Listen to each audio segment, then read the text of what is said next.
I think we all do it. I'm busy during the day, so while I'm out running errands, I call friends and family to see how they're doing. If I'm already stopped at a red light, what does it matter if I respond to my text messages while I'm waiting for the light to turn green? Okay, go ahead and start texting for me. Okay. Now, I want you to keep texting, but count to 10 for me. 1, 2, 3. You see that short pause you just took? That was you being distracted by your text. Yeah, I was trying to focus on the message, but I guess that's the point. You're right. Exactly. That's not good. The National Highway Traffic Safety Administration estimates suggest that distracted driving contributes to 10% of fatal crashes, leading to around 4,000 deaths and 400,000 injuries every year. Okay, go ahead and start texting. Now, I want you to stop texting, put the phone down, and let's drive. Okay, stop. What I see is you're not fully engaged in your surroundings. You're still distracted by the text. Yeah, you're right, I was. Our latest research found that mental distractions can linger for as long as 27 seconds, meaning even after drivers put down the distraction, they're still not fully engaged in the driving task.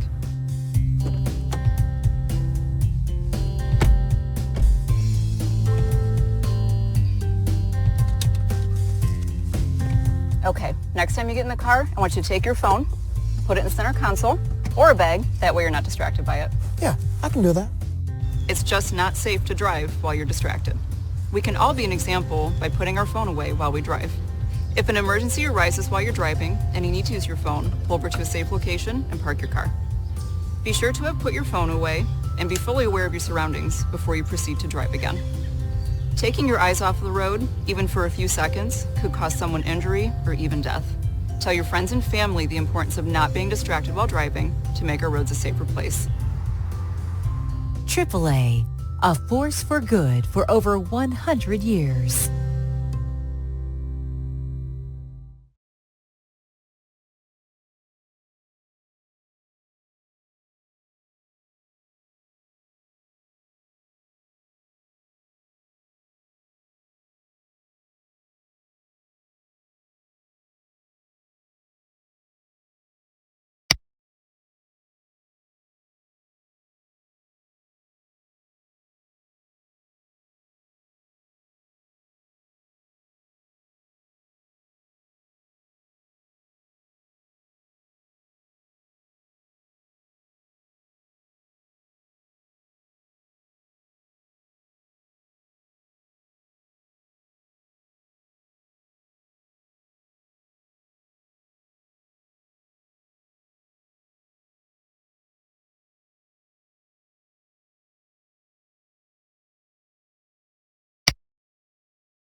Safely driving a motor vehicle requires the full attention and focus of the driver. Distracted driving, defined as any non-driving activity that has the potential to distract you from your primary task of driving, has been found to be a factor in 80% of vehicle crashes. The serious impact of this issue has caused many states to establish laws against distracted driving. These states have instituted fines and potential prison time for those found guilty of driving while distracted. The bottom line is this: Using a cell phone while driving is incredibly dangerous and could cost you your life and possibly the lives of your customers. Not only is it prohibited by law, but you could be criminally charged for the act if you are involved in a serious accident while using your cell phone or other electronic devices, such as a smartwatch. That's why our agency and company prohibit the use of cell phones and other electronic devices while you're driving. It's a deadly distraction, and that's why it's prohibited as part of company policy. So remember, it could cost you your job. Every second matters, and you never want to have to say, I only looked down for a second. 1 second could be a deadly second. Always remember, your primary task is to safely operate your vehicle. Operating a transit vehicle is a challenging job. Not to mention, you're constantly surrounded by possible hazards. To safely accomplish your job, you need to avoid distracted driving and stay continuously alert to what's going on around you. And remember, distracted driving is deadly driving.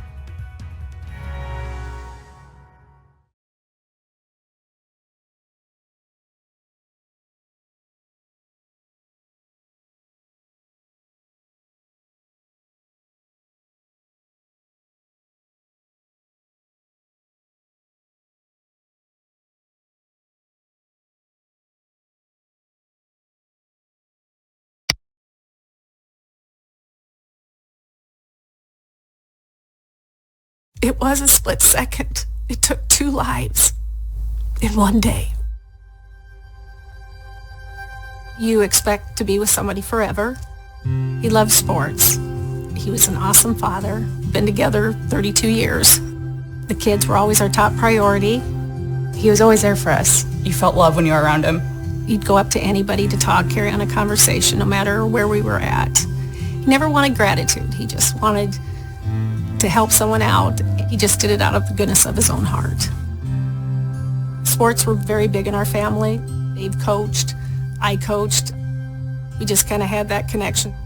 I loved the game because I know he loved the game, and it was just something we could all share with him. Dad was just a great teacher. He was always my catcher. He had this awesome balance of being our biggest cheerleader and also patience. My biggest and best memory with Grandma is probably tea parties. Like, didn't even think twice about it growing up, how special it was, but now looking back, it's just so cute. Love that. My favorite memory with her is probably just playing cards and dominoes and her little kitchen table. It was always fun to just stop in, and she always had something to talk about. She's just the patriarch of the family. You could go to her for advice. I remember them always saying that his job as a son was to always keep her young. It was a great example about how your relationship with your parents should be. She helped take care of the kids with school. She came to their games, very supportive. She was 86 years old, but she lived a wonderful life. A very classy lady. They were so involved with us. Like, we were their world, and so they did everything together but for us. Morgan had a track meet at Manson that night, so we, basically that morning was, well, we'll see you at the track meet. So on May 8th, I was actually at school. Dad just dropped me off. Just another day going to work. I was teaching. I was in my classroom, and the principal came to my door, and he said he needed to see me in the office. Dave and Velma had been in an accident. Dave was a very safe driver. And I asked what had happened, and they said someone hadn't stopped at the stop sign. Dave had gotten hit on his side of the car. I woke up to a phone call from my husband that I needed to call into work, pack my bags, and head home. At that moment, Dave was still alive, and they'd come in and they said they were trying to do everything possible. Then I asked about Velma, and they were getting ready to life flight her to Des Moines. I just remember the whole way up there I kept asking, is everything all right? Are they okay? And at that time, they came in. You said, the words you never want to hear. They did everything they could, but they couldn't save him.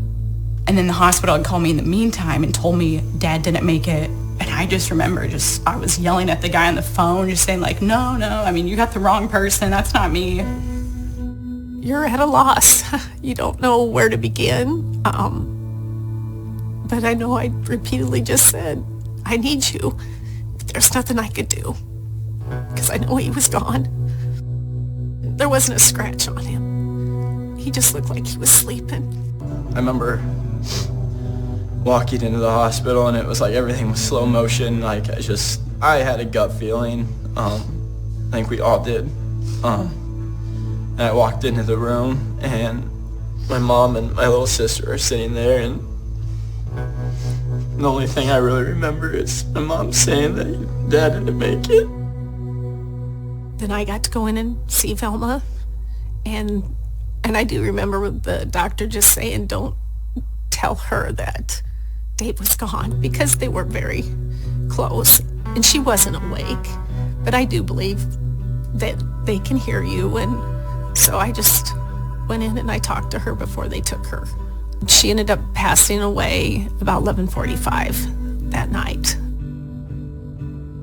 I would do anything to have that time back.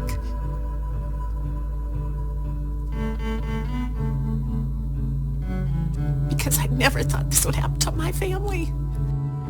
It was a split second. It took 2 lives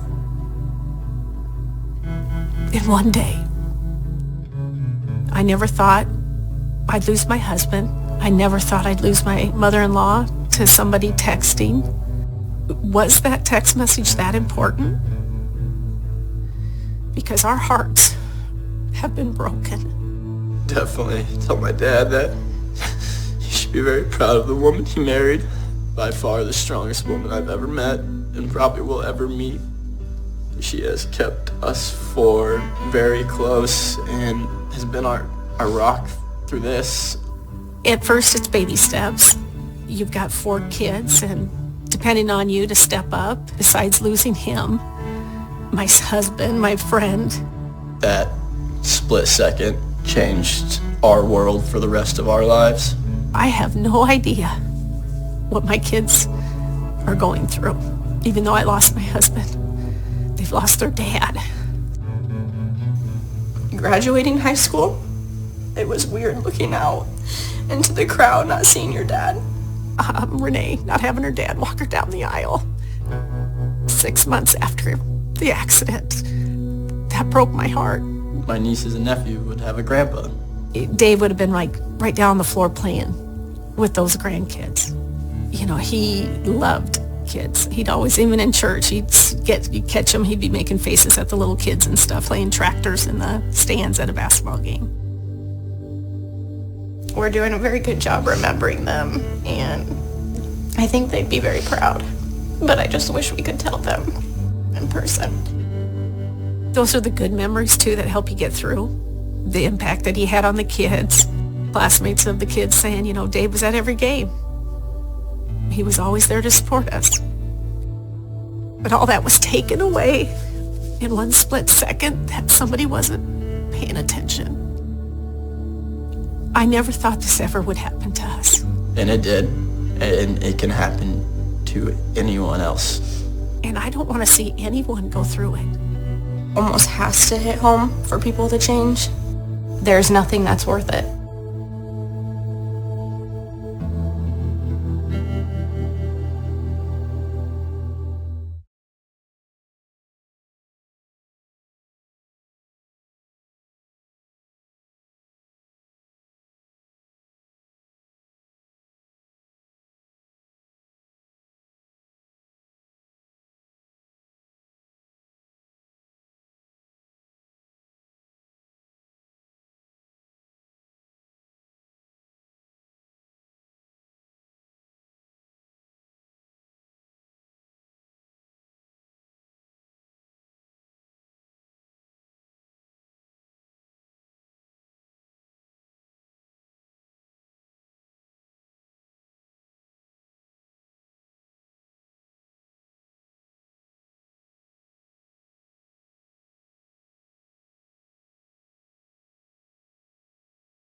Hi, ma'am. Excuse me. Hi. Did you notice Chewbacca this morning? I did not. Where was he? Chewbacca, the Wookiee right there. No, I didn't see him. So I'm with the Wall Street Journal. I'm doing a video about people looking down at their cell phones instead of looking up. Guilty. Every morning here in San Francisco, hordes of commuters walk to their offices with their heads so engrossed in smartphone screens, they hardly notice they're stepping into traffic. It may have been funny when texters first started falling into fountains, but it isn't anymore. As smartphones have become more popular and more addictive, distracted pedestrians have gone from a joke to a serious problem. Over the last 5 years, emergency room visits by people who were glued to their phones in public places soared 124%. Some researchers now blame portable electronic gadgets on 10% of pedestrian injuries and a half dozen deaths per year. Most people recognize the problem, but think they're not guilty. Do you think you can really get away with multitasking? Enter Chewbacca, courageously played by my colleague Nate. He stood in this busy walkway while I waited in the wings to see whether texting pedestrians would even notice a famous Wookiee in their way. Did you notice Chewbacca this morning when you were walking? No. He's right back there, the guy from Star Wars. Excuse me, sir. Did you notice Chewbacca? No, I didn't. Sorry. No, I did not. No, I didn't know. Right over there. Oh. No, sorry. You didn't? No. Oh, I didn't notice him until now. No, I didn't. Okay. No, I'm just getting to work, so I have to check my email before I go. Not everyone missed Chewie. Some even stopped to take a picture. Psychologists call this inattentional blindness. Using a clown on a unicycle, Western Washington University psychology professor Ira Hyman Jr. conducted a more scientific version of my Chewbacca test. Half of the undistracted pedestrians passing by saw the clown, but only a quarter of people talking on a phone did. There's also plenty of evidence that using a phone changes the way you walk, either by slowing you down as much as a third or veering you way off course. Even the strong-willed are susceptible to a buzzing gadget, perfectly crafted to satisfy our brain's desire to find new things. But you don't need scientists or Chewbacca to tell you about how we're addicted to our phones. Just ask Manny, whose job it is to make sure your phone doesn't kill you. He guards the entrance to a San Francisco garage and stops cars from hitting pedestrians so engrossed in screens they don't even notice they're stepping into traffic. In 1 hour last week, we saw 70 pedestrians who never looked up while walking past this dangerous intersection. Some were watching TV shows, many were grimacing while pounding out emails. Manny's advice? Look up from your device. Be attentive to what your environment is and your surroundings. You've got to be aware of more than just simply the first 2 feet in front of you. Not everyone is going to always be able to resist looking at their phone. But if you do nothing else, put this thing away before you cross the street.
A vehicle fire is one of the most serious emergencies you can face.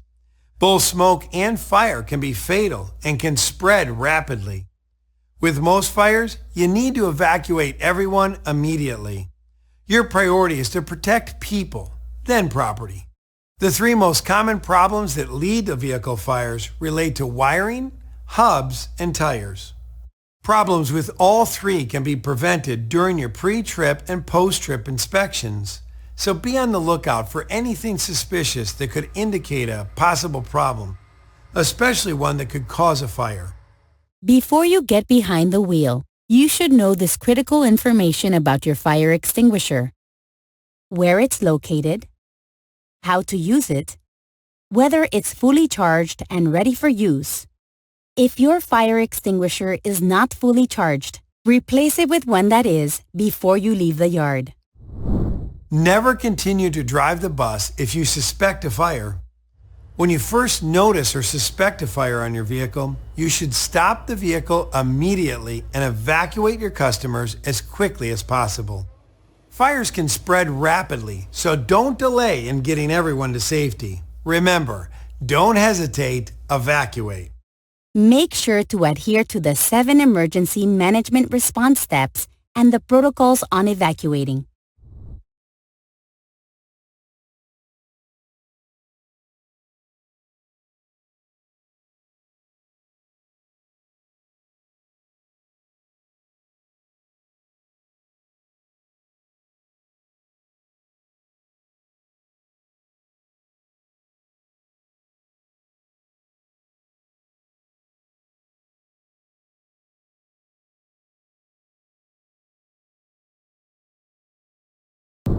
In the event of a suspected fire, it's important to shut down the vehicle and turn off all electrical switches.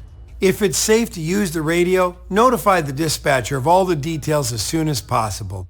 Otherwise, call dispatch as soon as possible with your phone from a safe distance from the vehicle, at least 100 feet away. You may decide to fight the fire if the following circumstances are met. The fire is small. It's not in the customer area. You can get to it without any trouble. It doesn't involve a tire, and you believe you can easily and immediately extinguish the fire. If the fire cannot be extinguished, you may need to use the fire extinguisher to clear an escape path. The fire extinguisher can also be used to break through a window if you become trapped or only have that exit option.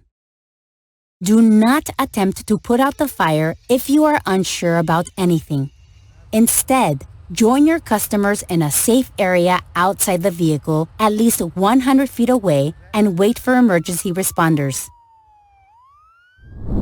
For a number of reasons, tires can catch on fire. At 300 degrees, tires come apart and blow out. At 650 to 700 degrees, they can ignite from sparks. At 850 to 900 degrees, tires will combust. Tires are difficult to ignite, but once on fire, they can be very difficult to extinguish. So it's essential that you look for possible hazards when it comes to your vehicle's tires before you get behind the wheel. Following the proper procedures of extinguishing a fire or evacuating the vehicle will keep everyone safe. Remember, protect people first, then property.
When was the last time that you had to use a fire extinguisher?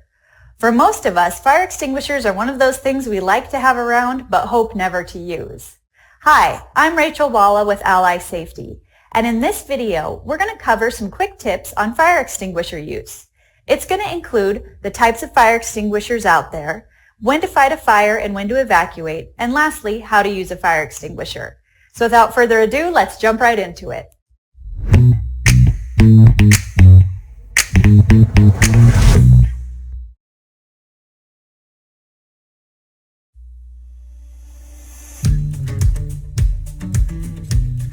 To know about how to fight fires, you first have to understand the fire triangle. For a fire to exist, there has to be 3 elements in place. Those elements are oxygen, heat, and fuel. Fire extinguishers are designed on the type of fuel that may be needed to be extinguished. Using the wrong type of extinguisher can actually just make a fire worse. Think, for example, of an oil fire being extinguished with a water extinguisher. Now the oil is naturally going to float on top of the water, and the water will just encourage the fire to spread. So you have to know the type of fuel that you're going to need to extinguish to choose the right extinguisher. How fire extinguishers are designed is to remove just one side of the fire triangle. For example, a lot of the fire extinguishers are powder extinguishers. What they do is they suffocate the fire with powder, removing the oxygen. Or something like a water extinguisher will remove the heat from the fire. So you can see it's a pretty simple science all in all. The classes of extinguisher that you need to know are A, B, C, D, and K. Class A fire extinguishers are for ordinary combustibles, things like wood, paper, and cardboard. Class B fire extinguishers are for flammable liquids, like diesel, oil, gas, those types of things. Class C fire extinguishers are for energized electrical equipment. Class D fire extinguishers are for combustible metals. Those are things like sodium, magnesium, and potassium. Class K fire extinguishers are easy to remember because think of the K standing for kitchen. They're designed to put out oil fires in things like deep fryers. Now, one thing to know about fire extinguishers are some are specific to just one type of fuel. For example, it may be simply a type A extinguisher or a type K, but most can extinguish more than one type. For example, this is an ABC fire extinguisher. This is actually the most common out there. How it works is it uses a dry powder to smother the fire.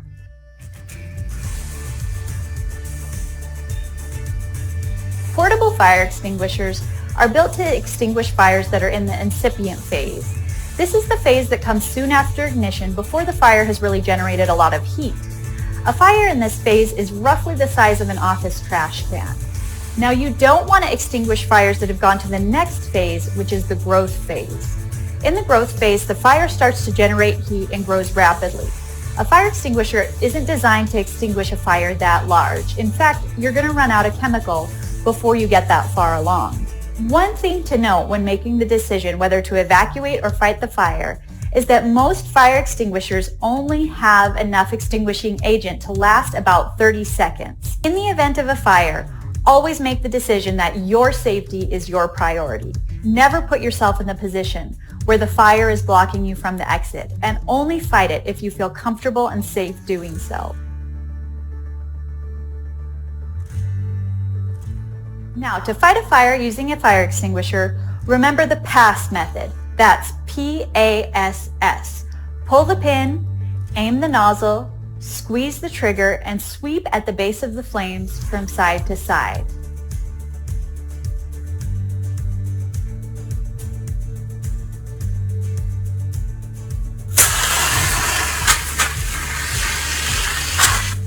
Once the fire is out, it's not uncommon for the fire to reignite a few minutes later. So make sure that you're keeping watch until you're certain that it's out and done.